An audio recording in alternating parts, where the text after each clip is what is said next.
প্রতারণা করে জামিনে মুক্ত অবৈধ মাদক ব্যবসায়ী শফিউল্লাহ মুনির, নিয়ম নীতির তোয়াক্কা না করে তড়িঘড়ি মুক্তির অভিযোগ।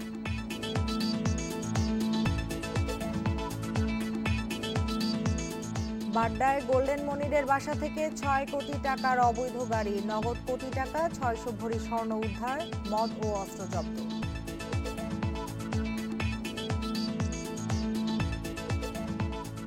বিএনপির শীর্ষ নেতাদের নির্দেশে ভোটের দিন পল্টনে বাসে আগুন দেয় যুবদল, দাবি ডিবি পুলিশের। করেছেন আমাদের গোপন সংবাদের ভিত্তিতে আমরা সেখানে দেখেছি তারা বাধ্য হয়ে সারেন্ডার করেছে। জঙ্গিবাদ মোকাবিলায় আইন শৃঙ্খলা বাহিনী দক্ষতার সঙ্গে কাজ করে যাচ্ছে বলে মন্তব্য করেন মন্ত্রী। এই জঙ্গি আক্রমণ করে দেশকে আর অন্ধকারে না উচিত হবে না, সেই জন্য। Hasib Mahmud Shah, independent news, Dhaka. প্রতিশোধের রাজনীতি গণতন্ত্রের জন্য সুখকর নয় বলে মন্তব্য করেছেন সড়ক পরিবহন ও সেতুমন্ত্রী ওবায়দুল কাদের। সকালে মিরপুর নারায়ণগঞ্জ রুটে বিআরটিসির দোতলা বাস সার্ভিস উদ্বোধনের সময় তিনি এ মন্তব্য করেন। ভিডিও কনফারেন্সে তিনি অভিযোগ করেন, এদেশে সন্ত্রাস, ষড়যন্ত্র ও হত্যার রাজনীতি শুরু করেছে বিএনপি। সমালোচনা রুখতে সরকার বিরোধীদের গুম করছে বিএনপির এমন অভিযোগ প্রসঙ্গে ওবায়দুল কাদের বলেন, এটা তাদের মিথ্যাচার। অভিযোগের পক্ষে তথ্য প্রমাণ তুলে ধরার চ্যালেঞ্জ দেন আওয়ামী লীগ সাধারণ সম্পাদক।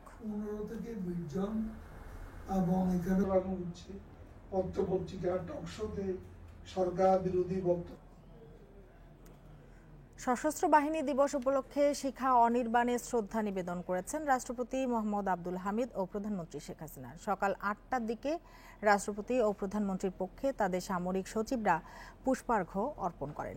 ৩ বাহিনীর একটি চৌকস দল এ সময় সামরিক কায়দায় অভিবাদন জানান। বিউগলে বাজানো হয় করুণ সুর। এরপর শ্রদ্ধা নিবেদন করেন সেনা, নৌ ও বিমান বাহিনী প্রধানরা। সশস্ত্র বাহিনী দিবস উপলক্ষে সারা দেশে সেনানিবাস, নৌঘাটি ও স্থাপনা, বিমান বাহিনী ঘাঁটি সহ ৩ বাহিনীর অধীনের বিভিন্ন স্থাপনায় নানা কর্মসূচি নেওয়া হয়েছে। করোনা পরিস্থিতি বিবেচনায় এবার রাষ্ট্রপতি ও প্রধানমন্ত্রী সরাসরি যাননি ঢাকা ক্যান্টনমেন্টে শিখা অনির্বাণে। এদিকে গণভবনে সকাল 10:30টায় প্রধানমন্ত্রীর সঙ্গে সাক্ষাৎ করেছেন সেনাপ্রধান সহ ৩ বাহিনীর প্রধানরা। মুক্তিযুদ্ধ চলাকালে ১৯৭১ সালের ২১ নভেম্বর সেনা, নৌ ও বিমান বাহিনীর সদস্যরা সম্মিলিতভাবে দখলদার পাকিস্তানি বাহিনীর বিরুদ্ধে সমন্বিত আক্রমণের সূচনা করে। প্রতি বছর দিনটি সশস্ত্র বাহিনী দিবস হিসেবে পালন করে বাংলাদেশ।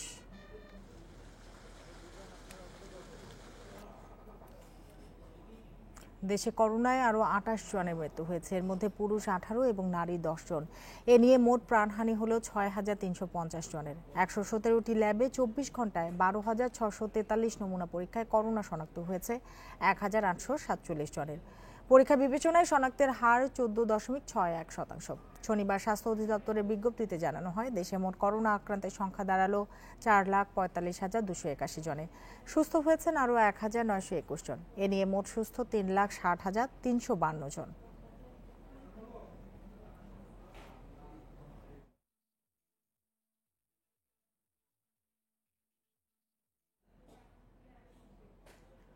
বিশ্বে করোনায় একদিনে সর্বোচ্চ মৃত্যুর রেকর্ড হয়েছে। প্রাণহানি প্রায় ১১,১০০ মানুষের। নতুন রোগী শনাক্ত হয়েছে ৬.৫ লাখের বেশি। এ নিয়ে বিশ্বের মোট মৃতের সংখ্যা ১৩,৭৬,০০০ ছাড়িয়েছে। মোট আক্রান্তের সংখ্যা ৫,৭৮,০০,০০০-এর বেশি। যুক্তরাষ্ট্র আবারও হয়েছে একদিনে সর্বোচ্চ রোগী শনাক্তের রেকর্ড। দেশটিতে ২৪ ঘন্টায় সংক্রমিত হয়েছে প্রায় ২ লাখ মানুষ। এ নিয়ে সেখানকার মোট আক্রান্তের সংখ্যা ১,২২,০০,০০০। নতুন ১৯০০-র বেশি মৃত্যু নিয়ে দেশটির মোট প্রাণহানি ২,৬০,০০০ ছাড়িয়েছে। এদিকে ইউরোপে ভয়াবহ হারে বাড়ছে করোনা সংক্রমণ ও মৃত্যু। যুক্তরাষ্ট্রের পর সবচেয়ে বেশি প্রাণহানি ইতালিতে। প্রাণ গেছে ৭০০ মানুষের। নতুন রোগী শনাক্ত হয়েছে ৩৭,০০০-এর বেশি। ইতালির পর ফ্রান্সে ৬৩৪ জনের প্রাণহানি হয়েছে। ২৪ ঘন্টায় দেশটিতে ভাইরাস মিলেছে প্রায় ২৩,০০০ মানুষের দেহে। এদিকে মেক্সিকোতে মৃতের সংখ্যা ১ লাখ ছাড়িয়েছে। এছাড়াও ভারতে নতুন করে প্রাণ গেছে ৫৬২ জন মানুষের। এ পর্যন্ত দেশটিতে মৃত্যু হয়েছে ১,৩২,০০০-এর বেশি। নতুন রোগী শনাক্ত ৪৬,০০০-এর বেশি।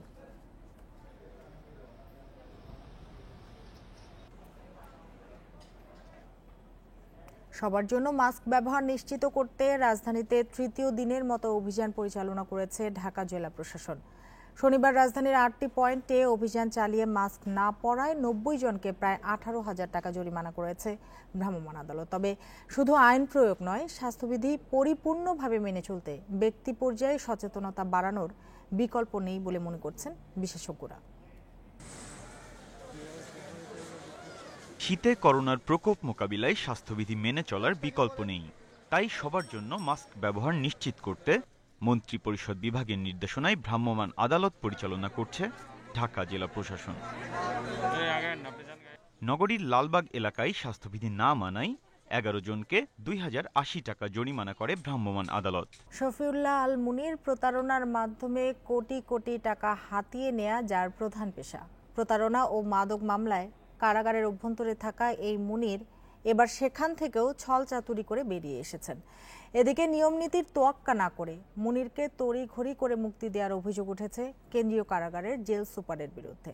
রাষ্ট্রপক্ষের আইনজীবীদের অভিযোগ, জামিন স্থগিতের বিষয়টি আদালতের নিবন্ধন শাখা থেকে ফোন ও ইমেইলে জানানোর পরও সংশ্লিষ্ট জেল সুপার তা আমলে নেননি। অবশ্য কারা কর্তৃপক্ষ এ অভিযোগ অস্বীকার করেছেন।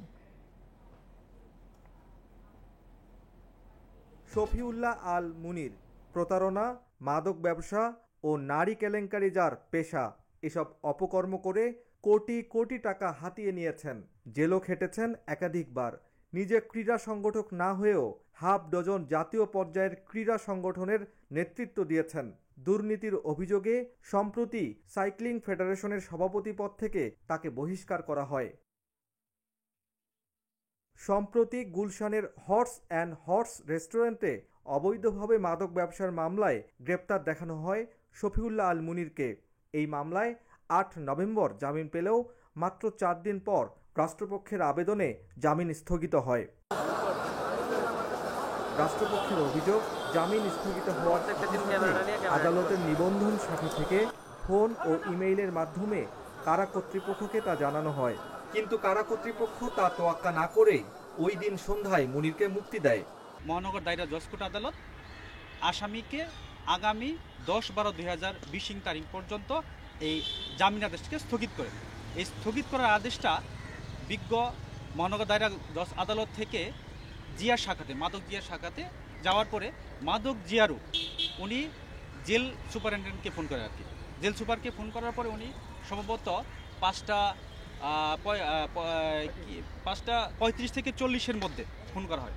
ফোন করে জেল সুপারকে জানালেন যে এই মামলার আসামি জামিনটা স্থগিত করা হয়েছে। অন্যদিকে প্রতারণা করে অর্থ হাতিয়ে নেয়া অপর একটি মামলায় হাইকোর্ট থেকে জামিননামা অস্বাভাবিকভাবে দ্রুত গতিতে কারাগারে পৌঁছানো হয়েছে। এসব ঘটনায় তদন্তের দাবি আইনজীবীদের।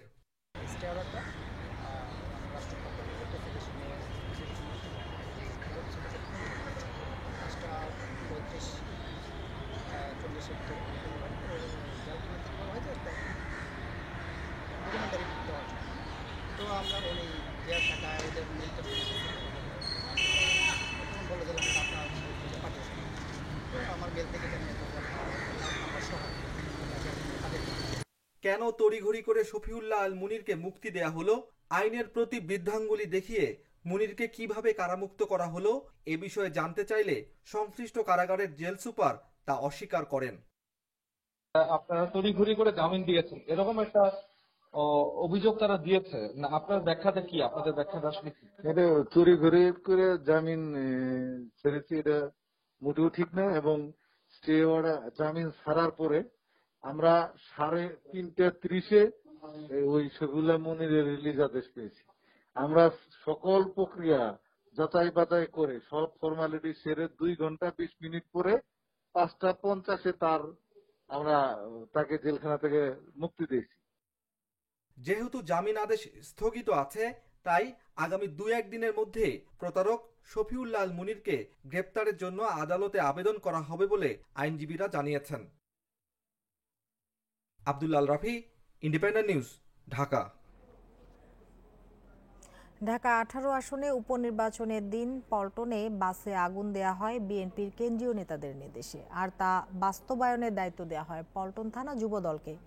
এতে জড়িত থাকার অভিযোগে লিওন, জিম্বাবু ও আজাদ নামের 3 যুবদল নেতাকে গ্রেপ্তারের পর এসব কথা জানান ডিবির অতিরিক্ত কমিশনার AKM হাফিজ আক্তার। 12 নভেম্বর অনুষ্ঠিত হয় ঢাকা 18 আসনের উপনির্বাচন। সেদিন দুপুরে পল্টন সহ রাজধানীর 10টি জায়গায় বাসে আগুন দেয় দুর্বৃত্তরা। পরদিন গোয়েন্দাদের হাতে আসে পল্টনে বাসে আগুন দেওয়ার সিসি ক্যামেরার ফুটেজ। এই ফুটেজ পর্যালোচনা করে শুক্রবার ভোরে গ্রেপ্তার করা হয় 3 জনকে। গোয়েন্দা পুলিশ জানাচ্ছে, গ্রেপ্তার লিওন হক পল্টন থানা যুবদলের কার্যনির্বাহী কমিটির সদস্য। জিম্বাবু এই কমিটির পদ প্রত্যাশী, আর আজাদ একই সংগঠনের কর্মী। সেদিন বিএনপির কেন্দ্রীয় কার্যালয়ের সামনে থেকে মিছিল বের করে যুবদল। মিছিল শেষে করঞ্চল 10-এর অফিসের সামনে জড়ো হন লিওন, জিম্বাবু, আজাদ ও ইমতিয়াজ নামে আরও একজন যুবদল নেতা। এর পরপরই বাসটিতে পেট্রোল ঢালেন বাবু আর আগুন দেন ইমতিয়াজ। এবং লিওনকে আমরা এখানে একটি সাদা শার্ট পরিহিত একজনকে দেখা যাচ্ছে এবং সে প্রথমেই আসে এবং পরবর্তীতে এই দুইজন এসে যোগ দেয় এবং তারা আরও কয়েকজনকে আমরা মনে হয় ওখানে অবস্থান আছে, আমরা এখনও শনাক্তের চেষ্টা করছি। জিম্বাবু পেট্রোলটা সে নিক্ষেপ করে এবং ইমতিয়াজ গাড়িতে আগুনটি ধরিয়ে দেয় এবং পরবর্তীতে তারা পালিয়ে যায়। গোয়েন্দাদের দাবি, আগুন দেওয়ার নির্দেশ আসে বিএনপির শীর্ষ পর্যায় থেকে, বাস্তবায়ন করে পল্টন থানা যুবদল। নেতৃস্থানীয় নেতাদের নির্দেশে দেশব্যাপী যে সহিংসতার লক্ষ্যে তারা গাড়িতে অগ্নিসংযোগ করেছে প্রাথমিকভাবে তারা জানায়। এটার পিছনে কারা মাস্টারমাইন্ড এবং কারা আরো জড়িত আছে সেই বিষয়গুলি আমরা তদন্ত করছি। বিএনপির কোন কোন শীর্ষ নেতার নির্দেশে এই ঘটনা তদন্তে সেটি বের করা হবে বলেও জানিয়েছে DB. Masudur Rahman, independent news, Dhaka. সশস্ত্র বাহিনী দিবস উপলক্ষে গণভবন থেকে সরাসরি বক্তব্য রাখছেন প্রধানমন্ত্রী শেখ হাসিনা। আমরা সরাসরি চলে যাচ্ছি সেখানে। সূচনা করেন, সম্মিলিত আক্রমণের মুখে শত্রু বাহিনী আত্মসমর্পণ করতে বাধ্য হয়। মিত্র বাহিনীর সহায়তায় 16ই ডিসেম্বর অর্জিত হয় চূড়ান্ত বিজয়। সম্মিলিত আক্রমণের মুখে শত্রু বাহিনী আত্মসমর্পণ করতে বাধ্য হয়। মিত্র বাহিনীর সহায়তায় 16ই ডিসেম্বর অর্জিত হয় চূড়ান্ত বিজয়। মুক্তিযুদ্ধে সশস্ত্র বাহিনীর সদস্যদের মহান আত্মত্যাগ ও বীরত্ব গাথা জাতি চিরদিন গভীর শ্রদ্ধার সঙ্গে স্মরণ করে। প্রিয় দেশবাসী, মহান মুক্তিযুদ্ধের মধ্য দিয়ে ক্ষুদ্র পরিসরে যে সশস্ত্র বাহিনীর জন্ম হয়েছিল তা আজ মহিরুহ হয়ে বিশাল প্রতিষ্ঠানে পরিণত হয়েছে। স্বাধীনতার পরপরই জাতির পিতা একটি উন্নত ও পেশাদার সশস্ত্র বাহিনীর প্রয়োজনীয়তা উপলব্ধি করেছিলেন। সে লক্ষ্যে তিনি 1974 সালে প্রণয়ন করেছিলেন প্রতিরক্ষা নীতিমালা। যুদ্ধবিধ্বস্ত দেশে সীমিত সম্পদ নিয়ে বঙ্গবন্ধু শেখ মুজিব 1972 সালেই গড়ে তোলেন Bangladesh military academy, combined arms school এবং সেনাবাহিনীর প্রতিটি কোরের জন্য স্বতন্ত্র ট্রেনিং সেন্টার। বঙ্গবন্ধু শেখ মুজিব একই সঙ্গে ঢাকা, চট্টগ্রাম ও খুলনায় বাংলাদেশ নৌবাহিনীর 3টি ঘাঁটি উদ্বোধন করেন। ভারত ও যুগোস্লাভিয়া থেকে নৌবাহিনীর জন্য যুদ্ধজাহাজ সংগ্রহ করেন। 1973 সালে সে সময়ের সুপারসনিক MiG-21 যুদ্ধ বিমান সহ হেলিকপ্টার ও পরিবহন বিমান এবং এয়ার ডিফেন্স রাডারের মতো অত্যাধুনিক সরঞ্জাম বিমান বাহিনীতে সংযোজন করেন। আজ স্বাধীনতার সুবর্ণ জয়ন্তী লগ্নে জাতির পিতা প্রণীত জাতীয় প্রতিরক্ষা নীতির শক্ত ভিতের উপর দাঁড়িয়ে থাকা বাংলাদেশ সশস্ত্র বাহিনীর পেশাদারিত্ব এবং কর্মদক্ষতা দেশের গণ্ডি পেরিয়ে সারা বিশ্বে ছড়িয়ে পড়েছে। প্রিয় দেশবাসী, বাংলাদেশ সশস্ত্র বাহিনীর সদস্যগণ দেশের যে কোনো ক্রান্তি লগ্নে সর্বোচ্চ নিষ্ঠা ও আত্মত্যাগের মাধ্যমে দায়িত্ব পালন করে যাচ্ছেন।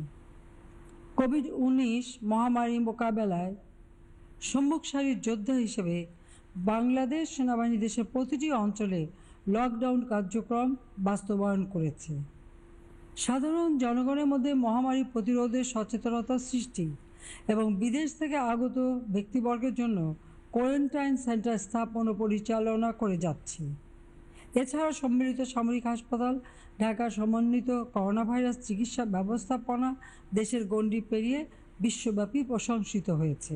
করোনাকালে দুস্থ ও অসহায় মানুষের সাহায্যার্থে বাংলাদেশ সেনাবাহিনীর নানাবিধ কার্যক্রম অত্যন্ত প্রশংসা কুড়িয়েছে।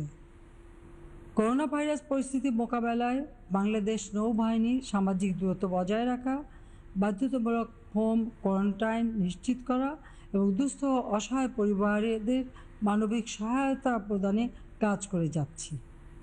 মালদ্বীপের করোনা পরিস্থিতি মোকাবেলায় বাংলাদেশ সরকারের প্রদত্ত চিকিৎসা সামগ্রী নৌবাহিনীর জাহাজ যোগে সেখানে পাঠানো হয়। এছাড়াও জাতিসংঘে নিয়োজিত বাংলাদেশ নৌবাহিনীর জাহাজ বিজয় লেবাননের বৈরুতে বসবাসরত বাংলাদেশি পরিবারগুলোর মধ্যে খাদ্য ও ত্রাণ সামগ্রী বিতরণ করে। আমাদের বিমান বাহিনীর হেলিকপ্টার দেশের প্রত্যন্ত অঞ্চল হতে কোভিড-19 আক্রান্ত জনপ্রতিনিধি, চিকিৎসক, শিক্ষক, বিশিষ্ট জনসহ উল্লেখযোগ্য সংখ্যক রোগীকে উন্নত চিকিৎসার জন্য ঢাকায় স্থানান্তর করেছে। করোনা পরিস্থিতিতে আটকে পড়া দেশি বিদেশি নাগরিকদের স্বদেশে প্রত্যাবর্তনের জন্য বাংলাদেশ বিমান বাহিনী 17টি ফ্লাইট পরিচালনা করেছে। বাংলাদেশ বিমান বাহিনী মালদ্বীপে অবস্থানরত বাংলাদেশিদের করোনা চিকিৎসা সেবা প্রদানের জন্য বাংলাদেশ সশস্ত্র বাহিনীর একটি মেডিকেল টিম মালদ্বীপে প্রেরণ এবং লেবাননে সংঘটিত ভয়াবহ বিস্ফোরণের পর সেখানে মানবিক কার্যক্রম পরিচালনা করে। আমাদের সশস্ত্র বাহিনীর সদস্যগণ অতীতে যে কোনো প্রাকৃতিক দুর্যোগে উদ্ধার ও ত্রাণ কার্যক্রম পরিচালনায় দক্ষতা দেখিয়েছেন। দেশের অবকাঠামো উন্নয়নেও সশস্ত্র বাহিনী গুরুত্বপূর্ণ অবদান রেখে চলেছে। করোনা ভাইরাস মোকাবেলা করতে গিয়ে সশস্ত্র বাহিনীর উল্লেখযোগ্য সংখ্যক সদস্য আক্রান্ত হয়েছেন এবং বেশ কয়েকজন মৃত্যুবরণ করেছেন। যারা মৃত্যুবরণ করেছেন তাদের আত্মার মাগফিরাত কামনা করছি এবং পরিবারের সদস্যদের প্রতি গভীর সমবেদনা জানাচ্ছি। যারা অসুস্থ তাদের দ্রুত সুস্থতা কামনা করছি। বাংলাদেশ সশস্ত্র বাহিনীর সদস্যগণ জাতিসংঘ শান্তিরক্ষা মিশনের দক্ষতা ও নিষ্ঠার সঙ্গে দায়িত্ব পালন করে বহির্বিশ্বে বাংলাদেশের ভাবমূর্তি উজ্জ্বল করেছেন। এবছর জাতিসংঘের 75তম বর্ষপূর্তিতে বিশ্ব শান্তি প্রতিষ্ঠায় আমরা আবারও সর্বোচ্চ শান্তিরক্ষী প্রদানকারী দেশ হওয়ার গৌরব অর্জন করেছি। দায়িত্ব পালনকালে বাংলাদেশের যেসব শান্তিরক্ষী মারা গেছেন আমি তাদের আত্মার মাগফিরাত কামনা করছি। ইতিমধ্যে বাংলাদেশ সেনাবাহিনীর একজন মেজর জেনারেল পদবীর অফিসার জাতিসংঘ শান্তিরক্ষা মিশনের ডেপুটি ফোর্স কমান্ডার হিসেবে মনোনীত হয়েছেন এবং ফোর্স কমান্ডার হিসেবে একজন মেজর জেনারেল বা লেফটেন্যান্ট জেনারেলের পদবীর অফিসার নিয়োগের কার্যক্রম বর্তমানে চলমান রয়েছে। প্রিয় সশস্ত্র বাহিনীর সদস্যবৃন্দ,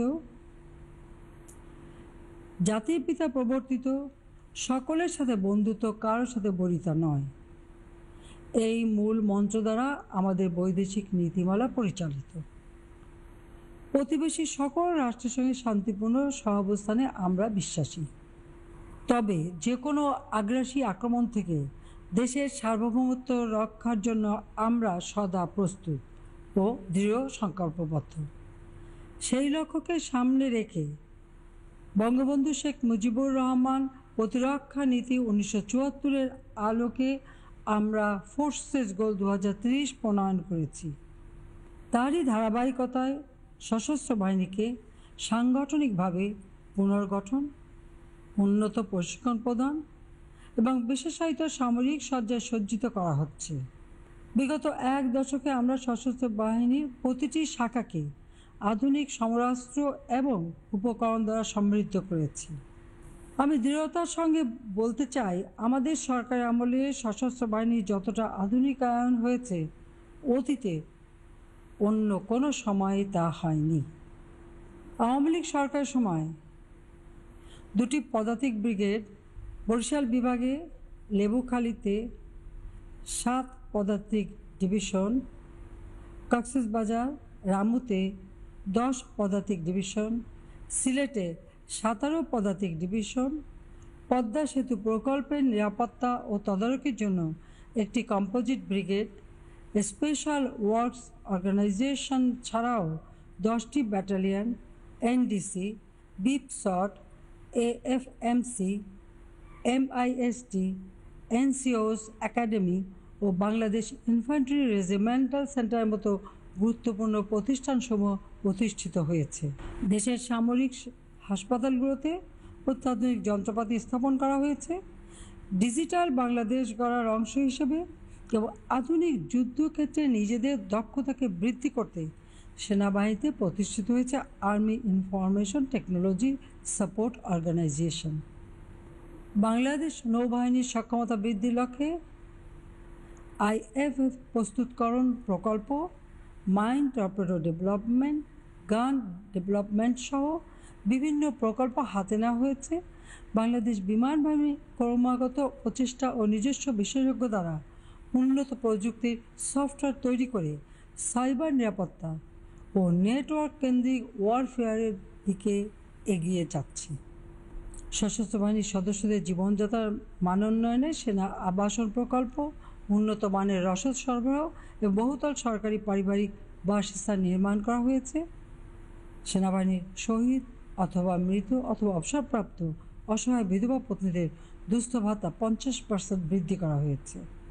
বাংলাদেশ সশস্ত্র বাহিনীর অফিসার, জেসিও এবং অন্যান্য পদবীর সদস্যগণের ছুটি নগদায়নের অর্থ প্রদান 12 মাসের পরিবর্তে 18 মাসে উন্নীত করা হয়েছে। জেসিও ও অন্যান্য পদবীর পেনশনযোগ্য চাকুরিকাল 15 বছরের পরিবর্তে 10 বছর নির্ধারণ করা হয়েছে।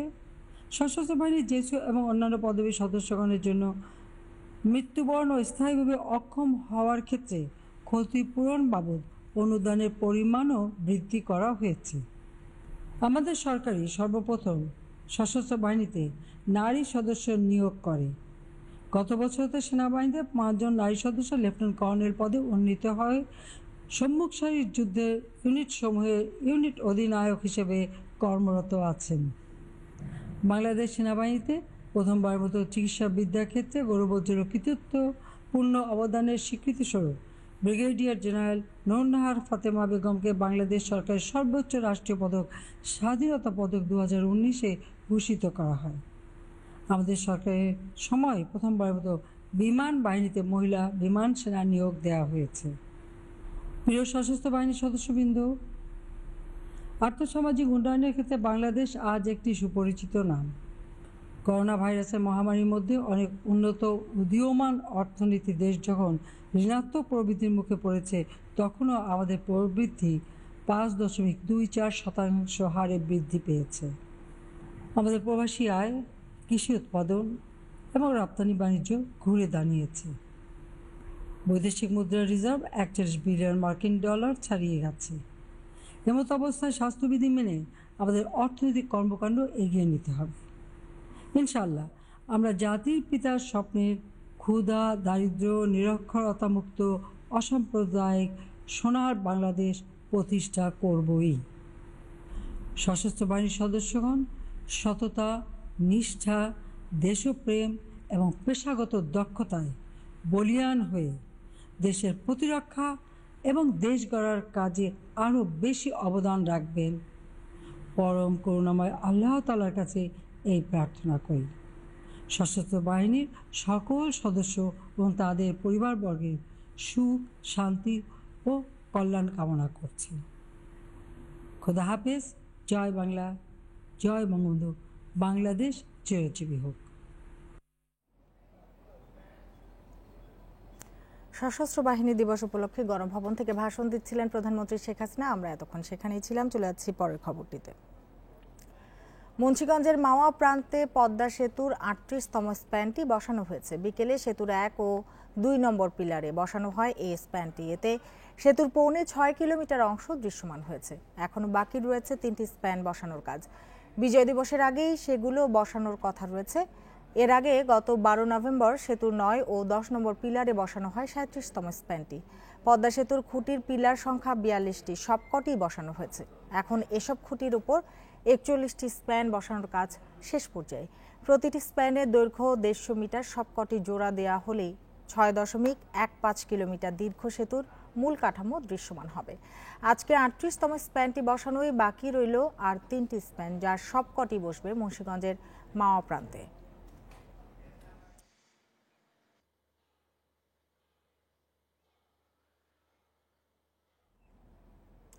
মৌসুমের স্বাভাবিক লঘুচাপের কারণে ঢাকা, খুলনা, বরিশাল, রাজশাহী ও চট্টগ্রামের বিভিন্ন স্থানে আরও 2 থেকে 3 দিন বৃষ্টি হতে পারে বলে জানিয়েছে আবহাওয়া অধিদপ্তর। এরপর বৃষ্টিভাব কেটে গেলে বাড়বে শীতের অনুভূতি। তবে মধ্য ডিসেম্বরের আগে শৈত্যপ্রবাহের আশঙ্কা নেই বলে জানিয়েছে আবহাওয়া অধিদপ্তর। বেলা 12টা।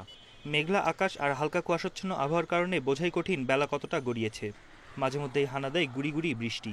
রাজধানীর আকাশে মেঘের আড়ালে সূর্যের লুকোচুরি চলেছে শনিবার দিনভর। আবহাওয়া অধিদপ্তর জানিয়েছে, মৌসুমের স্বাভাবিক লঘুচাপের কারণে খুলনা, বরিশাল, রাজশাহী, ঢাকা ও চট্টগ্রামের বিভিন্ন স্থানে আরও 2-3 দিন বৃষ্টি হতে পারে।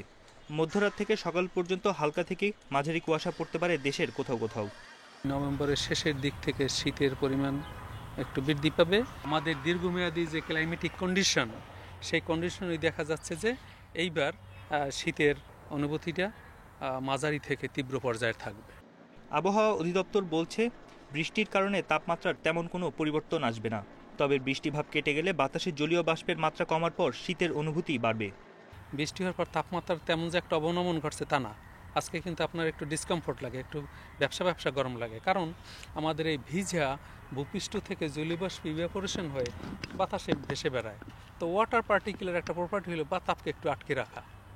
সুতরাং 2-1 দিন ধরে তাপমাত্রা তেমন একটা পরিবর্তন ঘটবে না। এদিকে ডিসেম্বরের মাঝামাঝি মৃদু শৈত্যপ্রবাহ বয়ে যেতে পারে বলে পূর্বাভাস দিয়েছে আবহাওয়া অধিদপ্তর। আর ডিসেম্বরের শেষ দিকে 2টি তীব্র শৈত্যপ্রবাহের আশঙ্কা রয়েছে। বন ইবনে কামাল, ইন্ডিপেন্ডেন্ট নিউজ, ঢাকা। আফগানিস্তানের কাবুলের রকেট হামলায় কমপক্ষে 8 বেসামরিক নাগরিক নিহত হয়েছেন, আহত হয়েছেন অনেকে। আফগান পুলিশ বলছে, কাবুলের সবচেয়ে সুরক্ষিত এলাকা গ্রিন জোনে এ হামলা হয়। এলাকাটিতে দূতাবাস ও বেশ কিছু বিদেশি প্রতিষ্ঠানও রয়েছে। একটি ট্রাক থেকে 23টি রকেট ছোড়া হয়। ঘটনাটিকে সন্ত্রাসী হামলা বলছে আফগান সরকার। তদন্ত শেষে দ্রুত হামলায় জড়িতদের গ্রেপ্তার করা হবে বলে জানিয়েছে দেশটির স্বরাষ্ট্র মন্ত্রণালয়। হামলায় সম্পৃক্ততার অভিযোগ অস্বীকার করে বিবৃতি দিয়েছে তালেবান।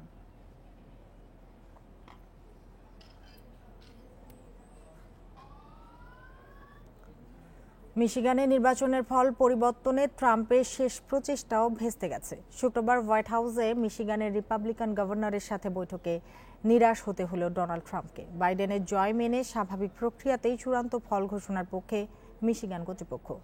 এদিকে প্রথম প্রেস ব্রিফিং থেকেই একের পর এক মিথ্যা মন্তব্য ও অভিযোগ করে আসছেন হোয়াইট হাউসের প্রেস সেক্রেটারি কেলি ম্যাকেনি। ট্রাম্পের হারের পর সত্যতা যাচাইয়ে বেরিয়ে এসেছে এসব তথ্য।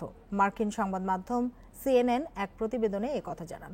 সেখানে বলা হয়, 1 অক্টোবর সংবাদ সম্মেলন শুরুর পর থেকে করোনা, মার্কিন নির্বাচনে রাশিয়ার হস্তক্ষেপ, ভোট জালিয়াতি ও আগাম ভোট নিয়ে একাধিক মিথ্যা মন্তব্য করেন ম্যাকেনি। এছাড়াও ট্রাম্পের কাছে ওবামার ক্ষমতা হস্তান্তর, 2016 নির্বাচনে রাশিয়ার হস্তক্ষেপের বিষয়ে রবার্ট মুলারের নেতৃত্বে করা তদন্তের বিষয় সহ বেশ কিছু পুরনো ইস্যুতে অভিযোগ তোলেন 32 বছর বয়সী এই হোয়াইট হাউস কর্মকর্তা, যা যাচাই করার পর সব মিথ্যা প্রমাণিত হয়।